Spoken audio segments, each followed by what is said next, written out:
बिस्मिल्लाहिर्रहमानिर्रहीम। अस्सलाम वालेकुम। कैसी है मेरी प्यारी सी यूट्यूब फैमिली। तो आज मैं आप लोगों के लिए बहुत ही ज़बरदस्त मज़ेदार रेसिपी लेकर आई हूँ। अगर आप लोग के मेहमान आ रहे हैं और आप लोग परेशान हो रहे हैं कि हम लोग क्या बनाएं, तो आज की रेसिपी इसी हवाले से है। तो आप लोग जल्दी से आलूओं को बॉईल करें। तो यहाँ पे हमने ले लिए हैं 5 अदद आलू, जिनको मैंने बॉईल कर लिया है, और 1 अदद हमने लिया है अंडा। तो हमारी बहुत ही सिंपल और इजी सैंडविचेस की रेसिपी है। आप लोग ये बना के अपने मेहमानों को खुश कर सकते हैं और जल्दी से झटपट से बन के तैयार भी हो जाती है। ज़्यादा इसके अंदर हमारी कोई मेहनत भी नहीं लगती है। तो यहाँ पे मैशर की मदद से मैं ये बॉयल आलू जो हैं इनको मैं अच्छे से मैश कर लूँगी। तो यहाँ पे हम इसको जल्दी से जो है ना आलूओं को मैश कर लेते हैं, तो फिर बाकी चीज़ें मैं इसमें ऐड करती हूँ। तो ये देखिए हमारे आलू जो है ना वो अच्छे से मैश हो चुके हैं। आप लोग इसको हाथ की मदद से भी इसको ईज़िली मैश कर सकते हैं, क्योंकि आलू जो है ना वो हमारे बॉयल हैं, तो इसीलिए। तो यहाँ पे जो है आलू हमारे मैश हो गए हैं, और इसी के साथ जो है ना इसमें मुझे जो थोड़े बड़े आलू लग रहे हैं वो मैं इसमें से देख लूँगी। और फिर यहाँ पे अभी हमने ये जो एग लिया था, एग को भी मैं इसमें कटिंग करके जल्दी से इसमें हम डाल देते हैं, क्योंकि मेहमानों के लिए हम रेसिपी को इसको तैयार करनी हो तो आप लोग बस जल्दी-जल्दी से इसको बना सकते हैं। क्योंकि मेहमान आते हैं तो बहुत ज़्यादा प्रॉब्लम होती है कि अब अगर इमरजेंसी मेहमान आए तो हम क्या बनाएँ? तो आप लोग इस रेसिपी को बना के मेहमानों को खिला सकते हैं, उनको सर्व कर सकते हैं और फिर तारीफ़ें ले सकते हैं। तो बस यहाँ पे हमने अंडा जो है ना वो जल्दी से तोड़ के इसमें डाल दिया है, और यहाँ पे मैंने 1 टीस्पून जो है, हाफ टेबल स्पून ले लें आप नमक का, हस्ब ज़रूरत ले सकते हैं आप लोग। और यहाँ पे अभी हम डाल देंगे इसके अंदर काली मिर्च। यहाँ पे मैंने 1 टीस्पून इसमें काली मिर्च की डाली है। और अब हम इसमें डाल देंगे, काली मिर्च के बाद मैं इसमें डालने लगी हूँ मिक्स हर्ब्स। अगर आप लोग के पास ये मौजूद हो घर में तो आप लोग डाल दें, नहीं तो कोई ज़रूरी नहीं है, आप लोग इसको स्किप भी कर सकते हैं। यहाँ मैं थोड़े से मिक्स हर्ब्स डालूँगी।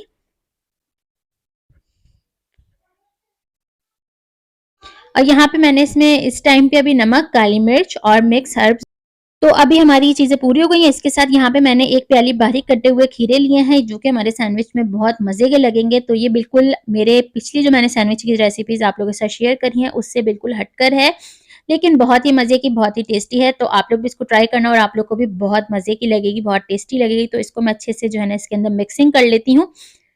आप लोगों ने देखा है मैंने इसके अंदर बहुत ज़्यादा हमने चीज़ें वग़ैरह ऐड नहीं करी हैं, बहुत कम चीज़ों से, लेकिन बहुत ही टेस्टी हमारे सैंडविचेज़ बन के रेडी होते हैं।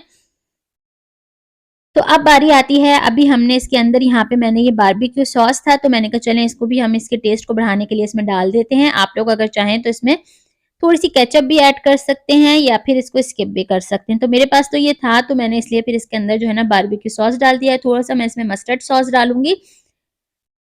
बाज़ी लोगों को मस्टर्ड सॉस जो है ना वो पसंद नहीं होता है, तो अगर आप लोगों को नहीं पसंद हो तो आप लोग इसको स्किप कर दें। यहाँ पे अगर आप लोग चाहें तो चिकन पाउडर ऐड कर सकते हैं। तो यहाँ पे मुझे जो है ना इसका टेस्ट बहुत पसंद आता है, तो मैं इसके अंदर थोड़ा-सा जो है मैंने हाफ टी स्पून के करीब मस्टर्ड सॉस इसमें डाल दिया है।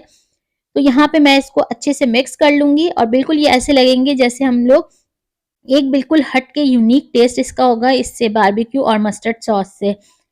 तो बहुत ही टेस्टी बनेगा। तो मैंने स्पैचुला जो है वो साइड कर दिया है, हाथ की मदद से जब तक हाथ से चीज़ को मिक्स ना करें तो फिर तसल्ली नहीं होती है। तो यहाँ पे जो है ना मैं इसको जल्दी से हाथ की मदद से इसको मिक्स कर लेती हूँ, और फिर हम आगे अपनी सैंडविचेज़ की तैयारी करते हैं। तो यहाँ पे मैंने थोड़ा-सा इसको चख भी लिया है, ताकि इसके जो है ना नमक, मिर्च वगैरह का मुझे अंदाज़ा हो जाए कि सारी चीज़ें परफेक्ट हैं या नहीं। तो बस हमारा जो है ना बैटर रेडी हो गया है, अब हम बनाते हैं अपने सैंडविचेज़। तो व्यूअर्स, अब हम आ गए हैं अपने सैंडविच की तैयारी की तरफ। तो यहाँ पे ये जो हमने ब्रेड के पीसेज़ ले लिए हैं। सबसे पहले जो सैंडविच बनाने के लिए चाहिए होते हैं, थोड़ी-सी मैं इसके ऊपर केचअप लगाऊँगी, और एक पीस के ऊपर जो है ना हम लगा देंगे मायोनीज़। यहाँ पे मैंने दूसरे पीस पे इसके लगा दिया है मायोनीज़। तो मायोनीज़ आप लोगों को अगर पसंद हो तो आप लोग भर के भरपूर लगा सकते हैं, अगर नहीं पसंद तो कम लगा सकते हैं। मैंने खूब भर के जो है ना ब्रेड के पीस पे मायोनीज़ लगा दिया है, इसको हमने स्प्रेड कर दिया है। केचअप को भी हमने अच्छे से ब्रेड के ऊपर अपने लगा देना है, और फिर इसको हमने ये जो आलू का मैंने जो रेडी किया है अपना बैटर, तो इसको जो है हमने अपनी ब्रेड के ऊपर लगाना है अच्छे से। सारे कोनों को फिल करते हुए अच्छी तरीके से इसको हम लगाएँगे, ताकि सैंडविच खाने में जो है ना जो कोनों से खालीपन होता है वो चीज़ ना लगे, जैसे हम बाज़ार से लेते हैं। उन्होंने चिकन और वो जो होती हैं चीज़ें वो स्टार्ट में दी होती है, लेकिन कोने से सैंडविच जो है ना वो खाली होता है। लेकिन हम ये घर पे बना रहे हैं, तो इसलिए हम इसको फुल सब तरफ से फुल करते हुए, फिल करते हुए बनाएँगे। और यहाँ पे मैंने इसको हेल्दी बनाने के लिए एक चेडर चीज़ का पीस लिया है, वो मैं इसके अंदर रख दूँगी, चीज़ का पीस, और इसको हम बंद कर देंगे। तो आप लोग चाहें तो इसको इस तरह से भी खा सकते हैं, लेकिन इसको थोड़ा-सा प्यारा-सा लुक देने के लिए इसको मैं जो है सेकूँगी। तो यहाँ पे मैंने एक प्यारा-सा फ्राई पैन ले लिया है। फ्राई पैन को हमने चूल्हे पे चढ़ा दिया और इसके अंदर मैंने डाल दिया है देसी घी। देसी घी के अंदर जो है ना ब्रेड बहुत अच्छी सिक जाती है और थोड़ा-सा क्रिस्पीनेस होती है, जो कि हम ऑयल में नहीं होती है। आप लोग प्लेन घी भी ले सकते हैं, लेकिन मेरे पास देसी घी था और मुझे हेल्दी रेसिपी बच्चों के लिए भी बनानी होती है, बच्चों के लंच के लिए भी होती है। तो इसीलिए जो है ना मैंने इसमें देसी घी यूज़ करा है। तो ये बहुत ही मज़े की और बहुत ही अच्छी रेसिपी है। आप लोग इस तरह से बना के बच्चों को लंच में भी दे सकते हैं, मेहमानों के आगे भी सर्व कर सकते हैं और घर में भी आप लोग टी टाइम पे इसको एन्जॉय कर सकते हैं। बहुत ही मज़े की, बहुत ही टेस्टी बन के तैयार होते हैं। तो एक तरफ से हमारे जैसे ही हो जाएँगे गोल्डन, तो हम इसकी साइड को चेंज कर देंगे और दूसरी तरफ से भी मैं इनको अच्छे से जो है ना रोस्ट कर लूँगी। तो देखिए हमारे 5 आलू और 1 अंडे से कितनी अच्छी सी एक रेसिपी बन के जो है ना वो हमारी तैयार हो चुकी है, बहुत ही कम बजट के साथ।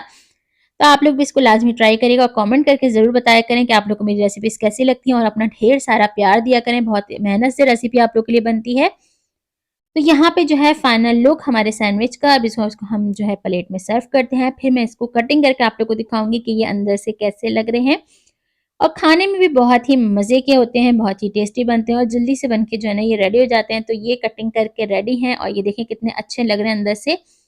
बहुत ही मज़े के और बहुत ही प्यारा-सा गोल्डन-गोल्डन सा इनका कलर आया है, खाने में बहुत टेस्टी हैं। तो आप लोग भी इसको ट्राई करिएगा और मेरे साथ ज़रूर शेयर करिएगा। तो ये देखें, ये है रेसिपी का फाइनल लुक और क्लोज़अप के साथ आप लोग के साथ शेयर करते हुए, ताकि आप लोग सैटिस्फाई हों कि रेसिपी हमारी कैसी बनी है। तो बस इसी के साथ अच्छी और मज़ेदार सी रेसिपीज़ के साथ आप लोग के साथ मिलूँगी। तो अब बारी है इसको थोड़ा-सा ट्राई करने की। तो इसको जो है आप लोग को मैं खोल के दिखा रही हूँ कि अंदर से ये कितना अच्छा और मज़ेदार सा है और जो है हमारे खीरे भी जो है ना वो भी सॉफ्ट नहीं हुए हैं, हमने इतनी ज़्यादा इसको नहीं सेका है। तो खाने में तो ये बहुत ही टेस्टी है और इतना यम्मी है कि बस आपके मुँह से ही ना छूटे। तो बस इसी के साथ इंशाल्लाह मिलूँगी आप लोगों के साथ नेक्स्ट रेसिपी में। आप लोगों ने रखना है अपना बहुत सारा ख़्याल, मुझे रखना है दुआओं में याद। मिलेंगे बहुत ही मज़ेदार और टेस्टी रेसिपी के साथ इंशाल्लाह। अल्लाह हाफ़िज़।